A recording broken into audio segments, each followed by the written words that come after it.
Assalamualaikum warahmatullahi wabarakatuh. Bismillahirrahmanirrahim. Ila hadratin nabiyil mustafa sayyidina Muhammadin sallallahu alaihi wasallam wa ala alihi wa ashabihi wa azwajihi wa dzurriyyatihi wa ahli baitihi al-kirami wa ihsan ila muallif hadzal kitab al-busri wa jami masahina wa ila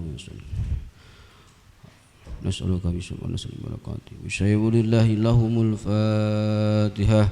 A'udzu billahi minasy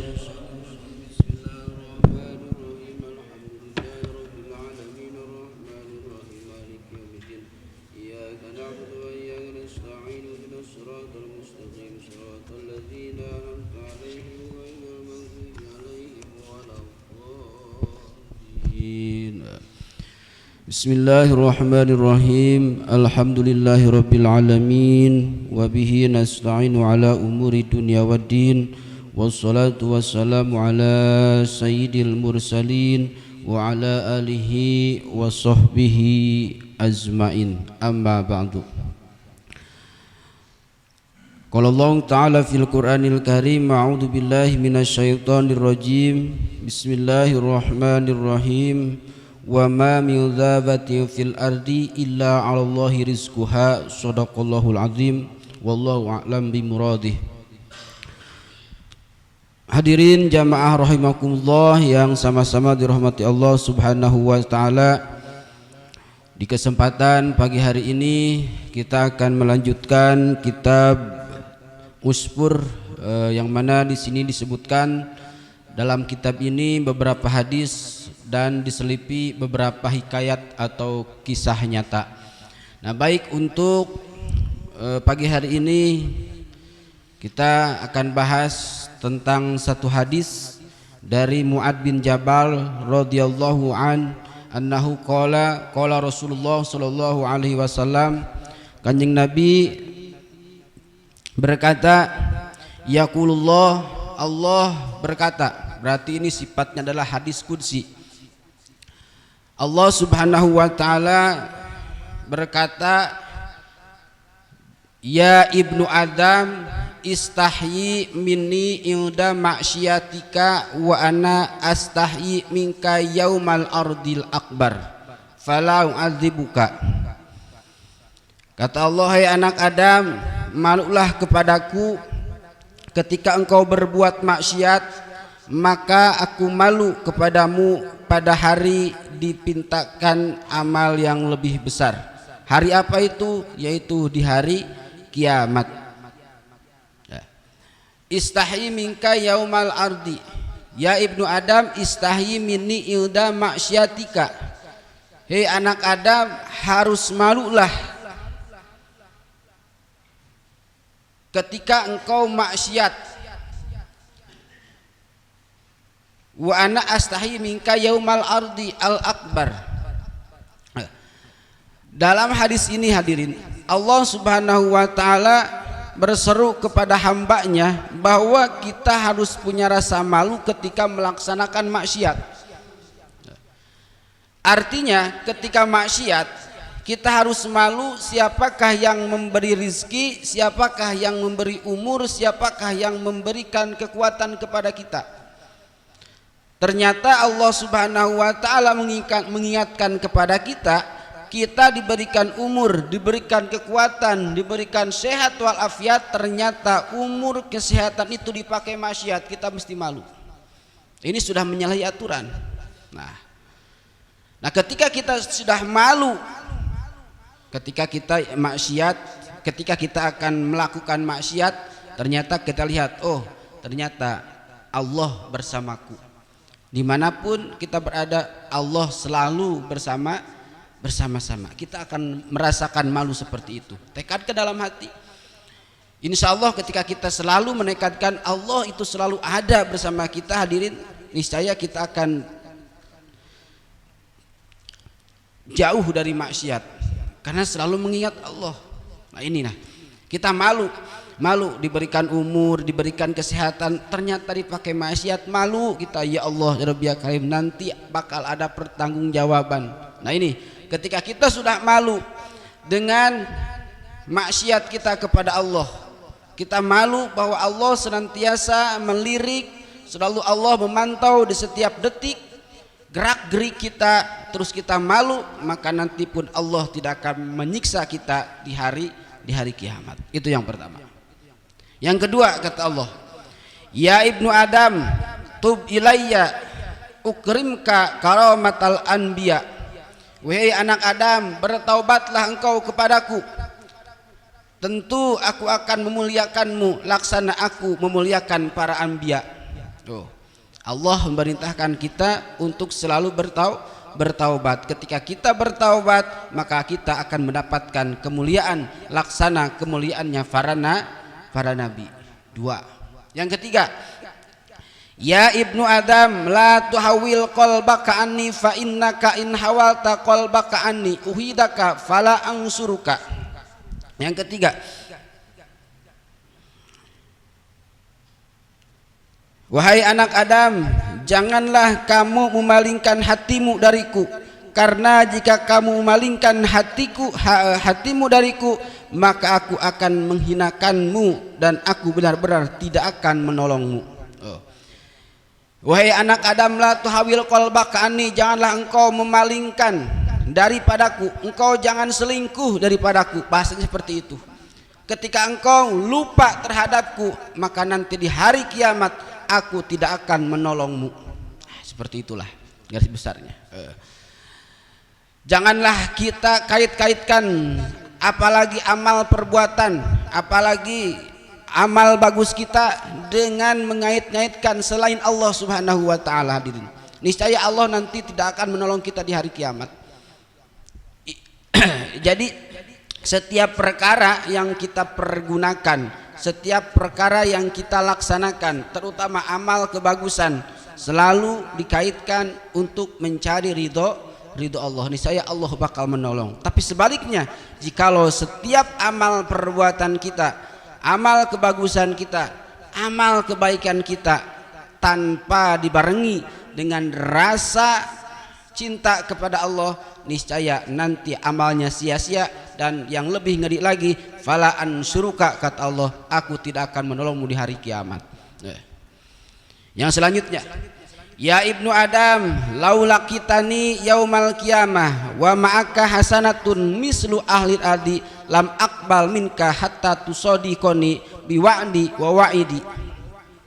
Hei anak Adam, seandainya engkau bertemu denganku yaumal qiyamah, di hari kiamat, wa ma'aka, dan tetap serta engkau hasanatun, suatu kebagusan seperti ahlil ardi, seperti ahli bumi, lam akbal, terus aku tidak akan menerima daripadamu, hatta tusodikoni, sehingga engkau membenarkan kepadaku, biwa'di, dengan janjiku, wawa'idi, dan ancamanku. Susah ini tafsirannya nih. Wahai anak Adam, di hari kiamat kita punya satu kebagusan, dan kebagusan itu sama dengan ahli bumi. Terus engkau lam akbal, tidak menerima, hatta tusodikoni biwa'di wa wa'idi, engkau tidak menerima kebagusan, engkau tidak membenarkan janjiku, dan engkau tidak membenarkan ancamanku. Niscaya ini hanya 0%, Pak. Hanya 0%. Kita punya amal, kita bagus sholat, kita bagus puasa, kita bagus baca sholawat, kita bagus baca Quran, tapi kita tidak membenarkan dengan janji Allah, tapi kita tidak pernah berharap dengan mencari keridhaan Allah. Ini pun sama, nanti nilainya hanya 0 besar. Itu kan doa, Pak, masalah doa itu kan. Doa itu kenapa sih Allah Subhanahu wa taala memerintahkan kita untuk selalu berdoa, ya kan? Terus Allah janji dalam Al-Qur'an, ud'uni astajib lakum, berdoalah engkau niscaya aku ijabah. Nah, yang menjadi pertanyaan, padahal di situ ud'uni astajib lakum, aku ijabah. Tapi sekarang buktinya ketika kita berdoa itu diijabah atau enggak? Itu kan seolah-olah Allah tidak mendengar dengan bahasa doa kita, ya kan? seperti itu. Kita berdoa beberapa kali tapi kok hasilnya masih seperti ini. Nah, dalam satu riwayat itu ketika doa kita tidak didengar, ternyata ada bahasa bahwa kita ini perlu banyak introspeksi terhadap diri kita, Pak. Introspeksi bagaimana?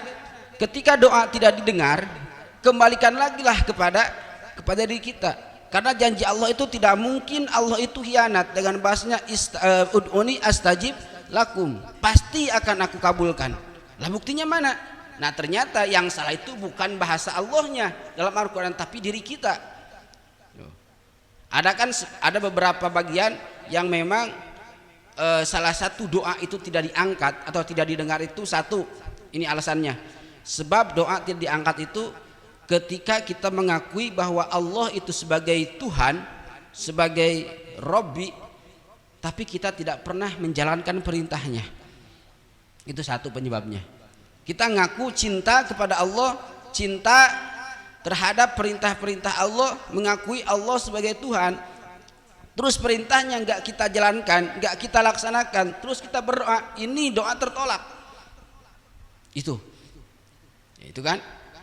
Jadi minta mah banyak keinginan, tapi perintahnya gak pernah dilaksanakan. Lah itu kan berbalik. Nah ini salah satu doa tertolak seperti itu, Pak. Nah, yang kedua, kita cinta Kanjeng Nabi, tapi kita tidak pernah menjalankan apa yang diperintahkan oleh Nabi. Nah itu pun salah satu doa akan tertolak. Nah seperti itu. Banyaklah diantaranya, kalau nggak salah ada 8 sabab musabab kita tidak pernah doa kita diijabah seperti itu. Nah itu. Nah, yang selanjutnya hadirin, ya ibnu Adam inni anar razaq wa antal marzuq wa ta'lamu anni ufika rizqaka fala tatruk taati bisababi rizqi fa innaka in tarakta taati bisababi rizqika aujabtu alaika uqubah. Hei anak Adam, sesungguhnya aku adalah Tuhan pemberi rizki, dan engkau yang kuberi rizki, serta engkau tahu kalau aku menepati rizkimu, maka sekali-kali engkau jangan berani meninggalkan ketaatan kepadaku sebab mengurus rizki, karena sesungguhnya jika kamu berani meninggalkan ketaatan kepadaku sebab mengurus rizkimu, maka aku memastikan siksaan kepadamu. Nah ini akan kita bahas lebih panjang tentang masalah rizki yang Allah janjikan, Pak. Kata Allah, wahai anak Adam, aku tuh sudah memberikan rizki kepadamu, aku tuh sudah membangun rizki kepadamu, aku tuh sudah memastikan memberikan kadar rizki kepadamu. Ingat, rizki yang aku berikan kepadamu sesuai dengan takaran yang aku janjikan dulu. Ketika engkau sibuk mencari rizki, ketika engkau sibuk kesana kemari mencari rizki, tapi engkau lupa kepadaku, nanti bakal ketemu di hari kiamat dengan siksaanku. Oh, ini kadang-kadang kita mah suka keliru, Pak. Kelirunya bagaimana? Rizki yang sudah Allah berikan kepada kita itu sudah selesai semuanya. Ingat, rizki yang Allah berikan kepada kita itu semuanya sudah selesai, sudah beres, tinggal kita ikhtiarnya mencarinya. Dicari enggak dicari tetap rezeki mah segitu. Nah tapi kan itu ada digantungkan ikhtiar untuk mencari. Sebenarnya itu sudah selesai. Jadi rezeki itu tidak akan tertukar, tidak akan berkurang, dan tidak akan bertambah. Sampai kapan? Sampai ajal kita selesai. Sejak kapan? Sejak kita dilahirkan. Sejak kita dilahirkan sudah Allah berikan rezeki. Bahkan sejak dalam kandungan, usia 5 bulan, 6 bulan, 7 bulan sampai kita wafat, rezeki itu sudah selesai, Pak. Sudah selesai. Kita jangan bingung masalah rezeki. Rezeki itu sudah ditanggung sama Allah. Rezeki itu sudah selesai. Rezeki itu sudah beres dulu, sudah beres. Kita mah tinggal terima aja, terima jadi sebenarnya. Justru yang banyak orang lupakan, rizki yang sudah Allah bereskan, rizki yang sudah Allah tetapkan, rizki yang sudah Allah selesaikan, sudah dipastikan selesai, tapi manusia banyak yang lupa bahwa kehidupan setelahnya yaitu kematian yang belum tentu selamat atau celaka. Mereka lalai memikirkan seperti itu, malah memikirkan rizki yang sudah Allah berikan dengan selesai. Allahu Akbar. Itu. Nah, kita manusia ahli-ahli yang ahli ibadah, itu kan ahli ibadah, Pak. Tidak pernah memikirkan rizki yang sudah Allah takar, ya selesai, udah urusannya ibadah. Jadi jangan sampai kita usaha, jangan sampai kita mencari rizki itu sampai lupa terhadap siapa sang pemberi rizki. Nah, itu intinya seperti itu. Fa innaka in tarakta taati bisababi rizqika. Andai kata engkau meninggalkan taat kepadaku, kata Allah, bisababi rizqika, dengan sabab rizkimu, aujabtu alaika uqubah, maka aku wajib menyiksa kepadamu. Oh, Allahu Akbar. Itu rizki. Rizki itu, Pak, rizki itu sudah Allah tanggung. Dalam satu keterangan, Allah subhanahu wa ta'ala sumal domana wa takaffala bihi soro wajiban. Rizki itu sebagai anugerah sebenarnya. Rizki itu adalah anugerah dari Allah, Pak. Rizki itu adalah anugerah dari Allah. Yang mana anugerah ini kemudian Allah menjamin dan menanggungnya sehingga menjadi wajib. Duh, saya ulangi. Rizki itu sebuah anugerah. Kemudian Allah menjamin dan menanggungnya sehingga rizki ini menjadi wajib. Menjadi wajib. Bagi siapa? Bagi Allah. Bagi Allah wajib. Ar-razqu wajibun bihasbil wa'di wal ihsan. Rezeki itu wajib menurut janji, anugerah dan kebaikan Allah. Ketika Allah menjanjikan hendak memberi rizki kepada hambanya, Allah tidak akan bakhil, pasti memberikan apa yang dijanjikan dalam bentuknya sebagai sebuah kewajiban. Sebuah kewajiban, Pak. Allah wajib memberikan rizki kepada kita, dan Allah tidak mungkin bakhil. Allah mustahil bakhil tidak memberikan rizki kepada kita. Nah, ini supaya apa faidahnya? Satu, at-tahaqqaqu liwusulihi, menyatakan sampainya rizki tersebut. Itu pasti Allah itu wajib memberikan rizki. Faidahnya supaya kita yakin bahwa rizki yang Allah berikan kepada kita itu sampai. Yang kedua, hamlul ibadi ala tawakkul alaihi, agar manusia bertawakal kepada Allah subhanahu wa ta'ala. Nah, ini tawakal. Ini dalam hal rizki kita perlu bertawakal kepada Allah, hadirin. Nah, sehingga Allah subhanahu wa ta'ala pun mengancam, seandainya engkau meninggalkan ketaatan kepadaku dengan sebab rizkimu, maka tentu aku wajib untuk menyiksamu nanti di hari kiamat. Allahu Akbar. Nah, jadi kita jangan sampai kita terlena dengan urusan rizki sebenarnya, Pak. Tapi kan kadang-kadang kita mungkinnya orangnya orang awam gitu kan ya. Orang awam kadang-kadang cari rizki itu sampai segitunya. Padahal Allah sudah tanggung, Pak. Sudah tanggung. Tapi kan masalah rizki walaupun Allah sudah tanggung, sudah tetapkan, tapi yang hebatnya lagi itu Allah merahasiakan rezeki kita. Merahasiakan. Coba Pak, seorang pedagang diazali dulu ketika 4 bulan, misalkan di hari ini si anu pedagang penghasilannya sehari ini, kita rezeki ini urusan duit aja dapat penghasilan 10.000, itu pasti nggak akan lebih, nggak akan kurang, pasti 10.000 pedagang tuh. Kalau memang tulisannya dulu seperti itu 10.000 di hari itu. Dia dagang dari pagi sampai jam 10 malam, dikasih rezeki 10.000. Tetap bakal seperti itu, Pak. Tapi Allah merahasiakan. Allah tidak memberikan penglihatan kepada seorang hamba bahwa di hari itu bakal dikasih 10.000. Ya kan? andai kata si hamba tahu bahwa di hari itu seorang pedagang bakal dikasih rezeki 10.000 dari pagi sampai jam 10 malam, niscaya si hamba itu nggak akan pergi ke pasar, nggak akan pergi berdagang. Ngapain? Saya bakal dikasih duit 10.000 dari pagi sampai malam dagang, ya kan? Berarti kan ini sifatnya rahasia. Hebat Pak, rezeki itu sudah ditetapkan tapi dirahasiakan. Nah itu, kalau seandainya rezeki itu dikasih tahu oleh Allah nih, kamu hari ini bakal mendapatkan duit 1 miliar rezeki kamu hari ini, pasti semangat. Ini kamu hari ini bakal dikasih duit, dikasih rezeki 10.000 dari pagi sampai tengah malam, pasti nggak akan berangkat, nggak ada ikhtiar. Nah inilah rezeki Allah tetapkan tapi Allah rahasiakan.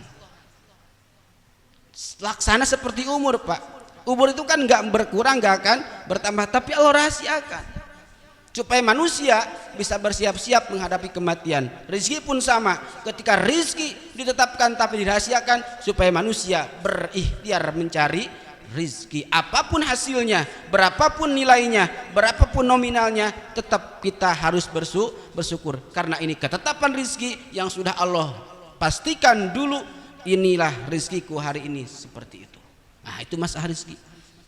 Atau kalau seperti itu kita wajib bertawakal, wajib Pak, wajib bertawakal, karena bertawakal kepada Allah ini yang sangat dibutuhkan seorang hamba tadi. Seandainya hamba ini tidak bertawakal, bahkan dia saking gebet-gebetnya mencari rezeki, ketika hasilnya tidak sesuai dengan harapan, dia ngedumel berarti dia sama dengan protes kepada Allah Subhanahu wa Ta'ala. Ya Allah, saya jualan dari pagi sampai tengah malam, masa dapat duit goceng, gitu kan? Itu sama dengan protes kepada Allah. Padahal itu semuanya sudah ketentuan yang sudah Allah pastikan dulu Pak. Nah maka dari situ kita wajib untuk bertawakal. Tapi hati-hati, tawakal ini jangan pernah kita mencantelkan, menggantungkan sesuatu kepada selain Allah. Ketika kita menggantungkan sesuatu kepada selain Allah, kita disebut orang-orang bodoh. Nah satu, tawakal. Tawakal itu kan at-tawakkulu ala arba'ati aujah. Tawakal itu terbagi 4 Pak. Satu, tawakal alal kholqi, tawakal kepada makhluk. Tawakal kepada makhluk itu seperti apa?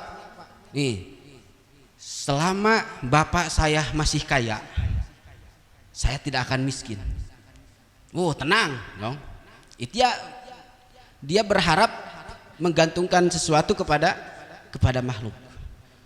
Selama saya punya saudara si Anu, saya gak akan kelaparan. Selama saya punya si Anu, saya masih tenang. Selama bos saya masih di pabrik, saya tenang bekerja. Nah itu kan tawakal alal kholqi, tawakal kepada makhluk. Itu hati-hati. Selama saya digajinya gede di pabrik, gitu kan. Selama bos saya masih belum ganti ini, gaji saya ngalir. Tawakal alal kholqi, bahaya ini. Tawakal kepada makhluk, hati-hati. Nah, yang kedua,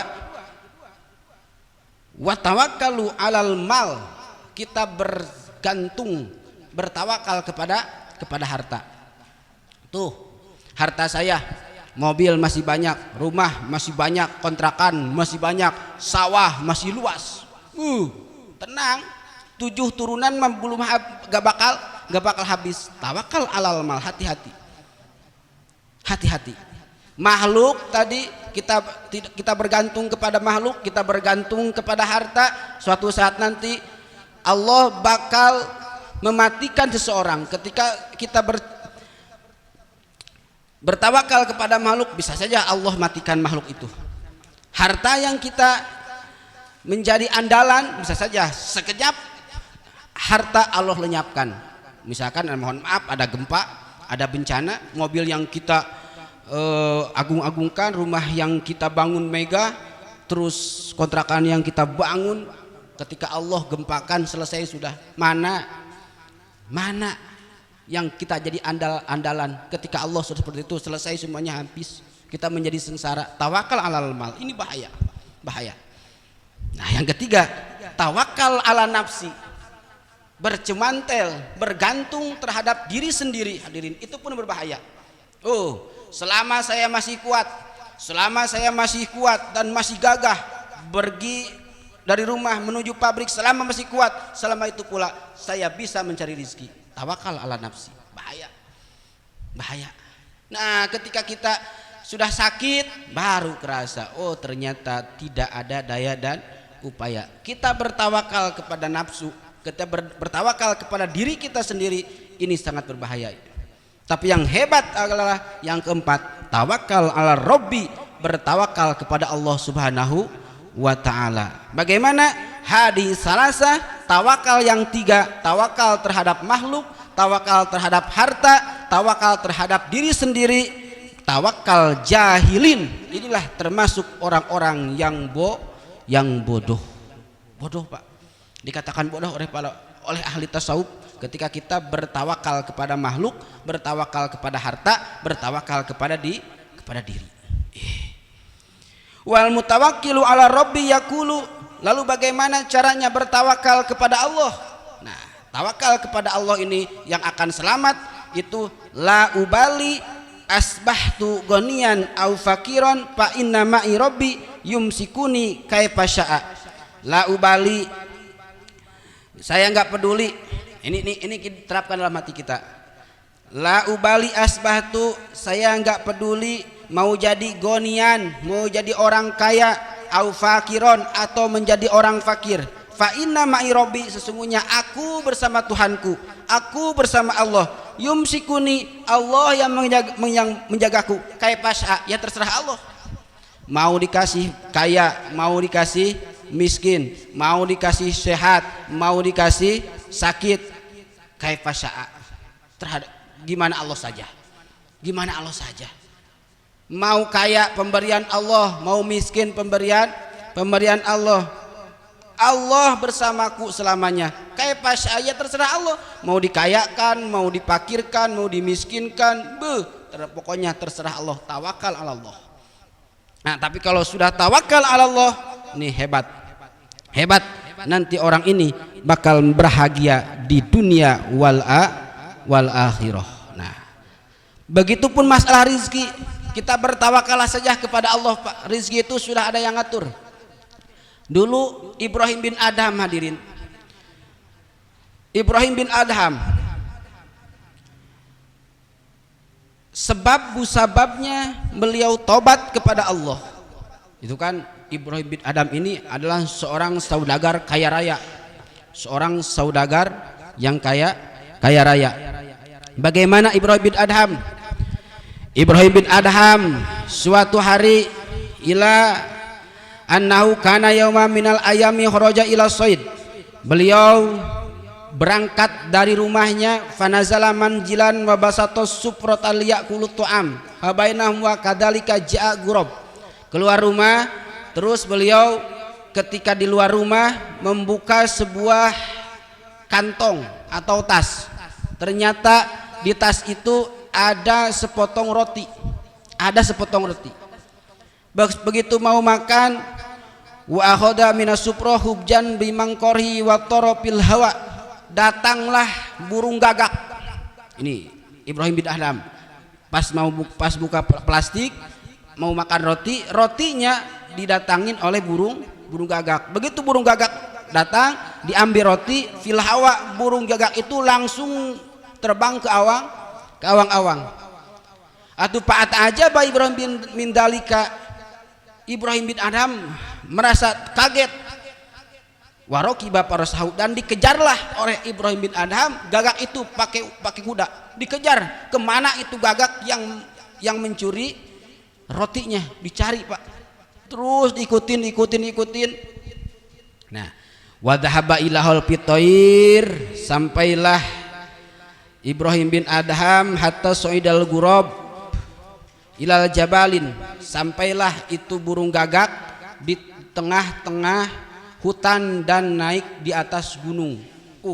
Ternyata kata Ibrahim bin Adham, ini gagak sampai ke atas gunung di tengah hutan. Turunlah itu burung gagak. Wagoba an ain Ibrahim, pasoida Ibrahim aidon al jabal tolibil ghurab paroa bin ba'idin dalikal ghurab falamadana Ibrahim torol ghurab faroa Ibrahim rajulan masdudan.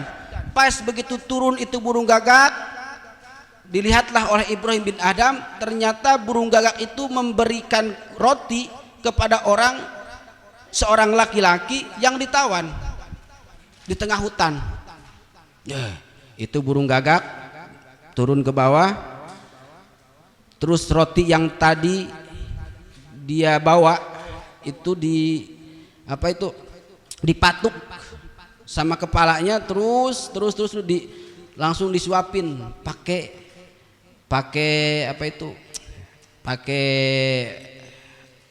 mulutnya burung gagak ke mulutnya orang yang ditawan. Nah, Ibrahim bin Adham kaget, Pak. Ibrahim bin Adham kaget. Turunlah Ibrahim bin Adham dari kudanya. Nah, begitu Ibrahim bin Adham selesai, nah si gagak ini naik lagi. Falamma ra'a Ibrahim dalika rajul ala hadihala nazala an farasi wa hala sidatu wasala an hali wa qisatihi.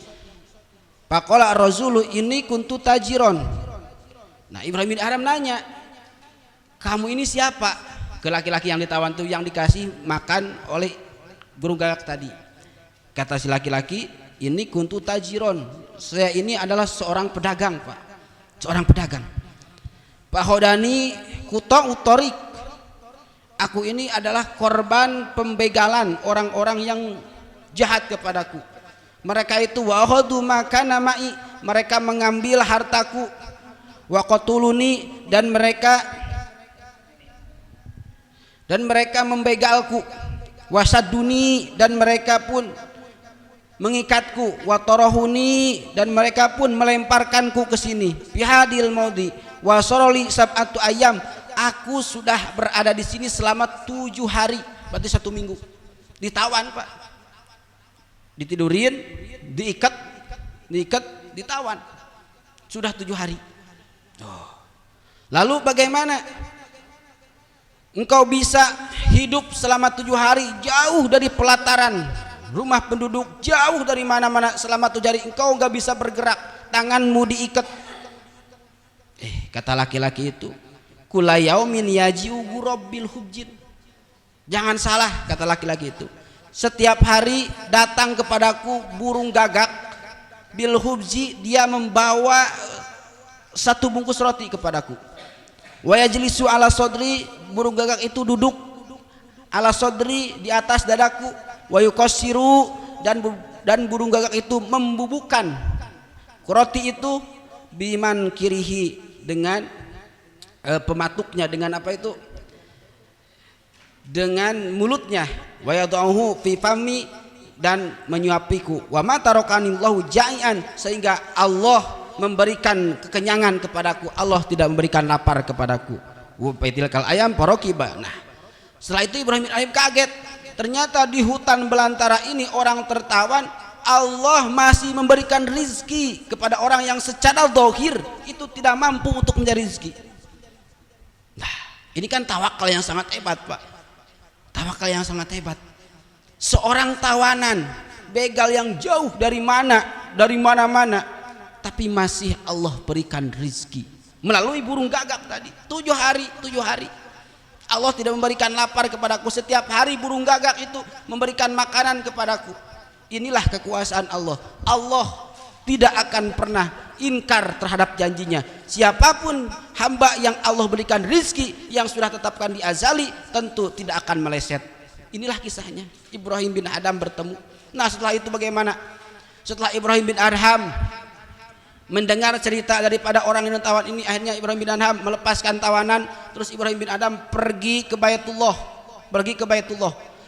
Harta kekayaan Ibrahim bin Adham semuanya dia berikan kepada fakir miskin. Tanah-tanah yang luas Ibrahim bin Adham wakafkan. Pakaian yang dia punya semuanya diberikan kepada fakir miskin. Ibrahim bin Adham saat itu pergi di hadapan Baitullah dengan mempunyai 1 baju, mempunyai 1 celana, mempunyai 1 sarung, hanya satu, dan dia memakai tongkat. Kudanya yang ribuan kudanya Ibrahim bin Adham sedekahkan. Jadi intinya Ibrahim bin Adham setelah mendengar kisah daripada itu, Ibrahim bin Adham menolkan kembali rizki, menolkan kembali hartanya. Ibrahim bin Adham sedekahkan. Yang dia punya hanya baju, celana, sarung, peci, sorban, dan tongkat.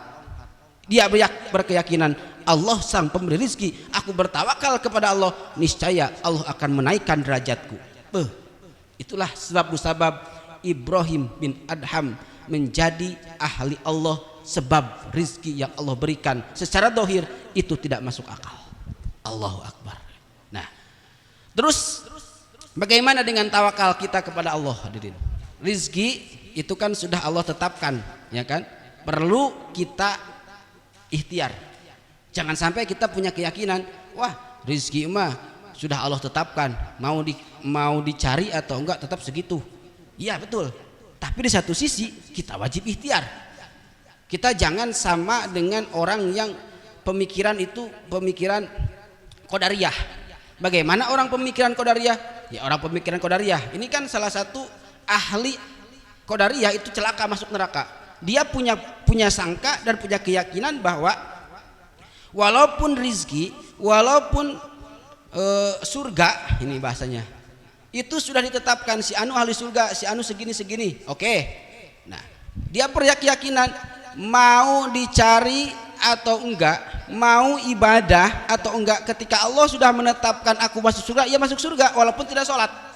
Itu qadariyah. Ya kan? Ini kita dalami sedikit pemahaman qadariyah. Itu kan? Jadi ketika dulu kita usia 4 bulan pada dalam kandungan, itu kan rizki sudah Allah tetapkan. Terus sa'idan au syakian, bahagia atau celaka, berarti itu isinya surga atau neraka, sudah Allah tetapkan. Nah ketika kita dalam usia kandungan 4 bulan, kita dijadikan ahli surga, ahli neraka, itu sudah ada Pak, sudah ada ketika usia 4 bulan. Nih si anu ahli surga, nih si anu bakalnya ahli neraka, itu ketika usia 4 bulan. Makanya kita dianjurkan untuk menyadakan selamatan 4 bulanan di situ, karena ruh ditiupkan oleh Allah, dan di situ pun 4 ketetapan, yaitu umurnya, terus amal kebagusannya, rizki dan sa'idan au sakian, surga atau neraka, itu usia 4 bulan. Nah ketika sudah ketetapan gitu kan, itu kan artinya sudah selesai kan, sudah selesai. Itu mau gak mau ya memang endingnya bakal seperti itu, endingnya bakal seperti itu, tidak akan meleset karena sudah pasti. Nah, karena kita di sini adalah jalurnya ahli sunnah wal jamaah, ketika Allah sudah menetapkan rizki, sudah menetapkan surga dan neraka yang menjadi bakal penghuni-penghuninya, disitulah ada yang disebut dengan ikhtiar. Nah, ketika kita tidak ikhtiar, tadi seperti kaum qadariyah, saya mah kalau misalkan Allah sudah memastikan aku masuk surga, pasti masuk surga. Garis bawahi, betul. Terus bawahnya, kalau sudah Allah menetapkan aku menjadi ahli surga, mau sholat atau tidak sholat, tetap Allah bakal masukkan ke dalam surga. Betul nggak? Betul. Tapi di situ tidak ada ikhtiar. Nah, ketika pemahaman seperti ini, itu ahli qadariyah itu celaka. Jadi nanti di situ kalau misalkan seperti itu pemahamannya, nanti di situ tidak akan ada ikhtiar. Sholat nggak sholat juga tetap Allah bakal menyiksaku ke dalam neraka. Kalau dulu memang aku adalah ahli neraka. Betul. Nah, di situ kan ada suatu gantungan yang kita diwajibkan untuk ikhtiar. Ahli sunnah wal jamaah wajibkan kita untuk ikhtiar. Ambil contoh gini Pak. Ketika Allah Subhanahu wa taala di hari itu akan memberikan kenyang kepadaku, nih pasti akan diberikan kenyang walaupun tidak makan. Betul. Nah, ketika kita ditanya, Pak lapar nggak? Lapar. Makan atuh? Enggak Soalnya kalau Allah memberikan kenyang kepadaku walaupun tidak makan, aku akan kenyang. Nah, itu seperti itu. Ya Bapak nunggu kehendak Allah aja supaya jadi kenyang, nggak makan, kelaparan, akhirnya mati. Nah, makannya inilah yang disebut dengan ikhtiar. Surga dan neraka, ikhtiarnya adalah beramal soleh. Ikhtiarnya kalau kita beramal soleh, pasti Allah masukkan ke dalam surga. Kalau kita amal jelek, Allah masukkan ke dalam neraka. Itu disebut dengan ikhtiar. Gitu Pak, jangan Bapak sampai, Bapak kenapa nggak sholat? Kenapa nggak puasa? Kenapa nggak amal soleh? Kalau Allah sudah memberikan aku surga, Ngapain sholat? Ngapain amal soleh? Kalau Allah sudah menetapkan aku ke neraka, percuma dong kita sholat, percuma dong kita puasa. Nah itu tidak ada ikhtiar. Itu kaum Qadariyah, salah satu golongan yang dicap oleh Kanjeng Nabi 72 golongan. Kaumku bakal terpecah nanti di akhir zaman menjadi 73 golongan. Semuanya 72 golongan ahlun nar, ahli neraka, kecuali satu, ahli sunnah wal jamaah. Di antara yang 72 golongan adalah ahli Qadariyah tadi, yang pemahamannya tergantung Allah tapi tidak ada ikhtiar. Nah seperti itu. Begitupun rezeki kepada kita Pak, rezeki kepada kita walaupun sudah Allah tetapkan, kita wajib untuk ikhtiar. Apapun hasilnya, ya itu kita wajib syukuri. Nah wajib syukuri. Bapak kenapa? Bapak pengen kaya? Iya dong. Pekerjaan apa? Tidur. Nah logika nggak masuk, ikhtiar nggak ada. Bisa saja Allah mengkayakan walaupun dengan tidur. Dengan apa? Ya dengan mimpi kaya mungkin. Nah itu ikhtiar. Jadi ada ikhtiar, apapun hasilnya itu Allah sudah menetapkan, tinggal kita syukuri. Nah seperti itu. Jadi tawakal yang paling pokok adalah bertawakal kepada Allah. Nah ketika kita sudah menjalankan seperti ini, bertawakal kepada Allah, niscaya kata Allah, jagalah 5 perkara ini, niscaya engkau bakal mendapatkan kenikmatan di dunia wal akhirah. Alhamdulillahirabbil alamin. Nah, mudah-mudahan kita semua termasuk ahli-ahli yang selalu bertawakal kepada Allah, dan insyaallah kita semua menjadi ahli surga. Amin ya Allah ya rabbal alamin. Wallahu a'lam bishawab. Baik hadirin jamaah rahimakumullah, mungkin itu saja yang bisa saya sampaikan. Mohon maaf atas segala kekurangan dan kehilapan. Usikum binafsi bitaqwallah. Hadanallahu yakum ajmain. Assalamualaikum warahmatullahi wabarakatuh. Allahumma sholli ala sayyidina Muhammadin fil awwalin wal akhirin wa barik wa sallim tabaraka wa ta'ala kulli sahabati Rasulillah azmain. Allahumma hadina siratal mustaqim. Allahumma hadina siratal mustaqim siratal ladzina an'amta 'alaihim minan nabiyyin wasiddiqin washuhada wasolihin wa sunna ulaika rabbika dzalika la fadlu min kafa billahi alima wa sholli wa sallim ala jamil amil muslimin walhamdulillahi rabbil alamin. Taqabbal ya karim. Sallallahu